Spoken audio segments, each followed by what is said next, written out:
Դեպ ակնհայտ է, որ իրենց բոլոր ռեսուրսները չեն, որ կիրառել են։ Ոչ բոլոր ռեսուրսներն են կիրառել։ Ասենք օրինակ, հութիները դեռևս չեն մտել պատերազմի մեջ Եմենում։ Հաճախ են հարց տալիս, իսկ ինչու չեն մտնում, կարծում եմ տարբերակներից մեկը նա է, որ ըստ էության հութիների ներկայությունը զսպում է Միացյալ Նահանգները եւ Իսրայելը դրդում են նաեւ Պարսից ծոցի երկրներին, հատկապես Սաուդյան Արաբիային մտնելու պատերազմի մեջ։ Երևի դա էլ Պաղեստինի տարբերակ է այնտեղ զսպող գործողություն իրականացնելու համար։ Այլ տարբերակներ էլ կան։ Իսրայելական բանակը ցամաքային գործողության մեջ է Լիբանանում։ Ցամաքային գործողությունը շատ ավելի վտանգավոր է, քան հեռվում նստել եւ, չգիտեմ, անօթաչու կառավարելը կամ Իրանի օդային տարածք հաճախ չներխուժելով հեռահար հրթիռով, գերճշգրիտ հրթիռով հարվածել ինչ-որ թիրախի։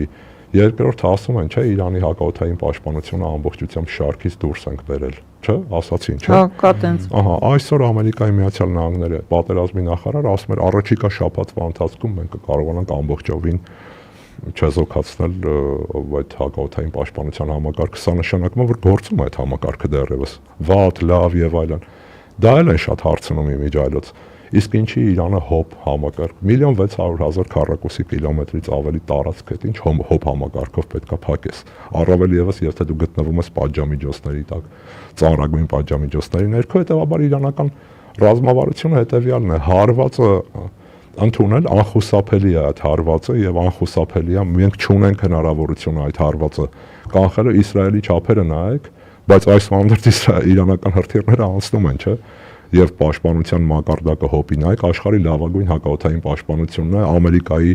ռեսուրսներն էլ գումարած, այսինքն Միացյալ Նահանգները պաշտպանում է Իսրայելի օդը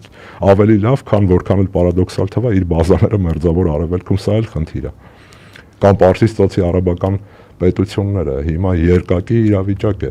Մի կողմից իրանական հրթիռներն են խոցում կամ անօթաչուներն են խոցում նրանց տարածքները, բայց դրանք Միացյալ Նահանգների բազաներին են ուղղված հիմնականում, չնայած հյուրանոցի վրա էլ են գնում։ Հիմա հայտարարում են, որ հյուրանոցում էլ կար ինչ-որ հետախուզական միավոր իսրայելական կամ ամերիկյան, որն է ճիշտ, որն է սխալ, արդեն դժվար է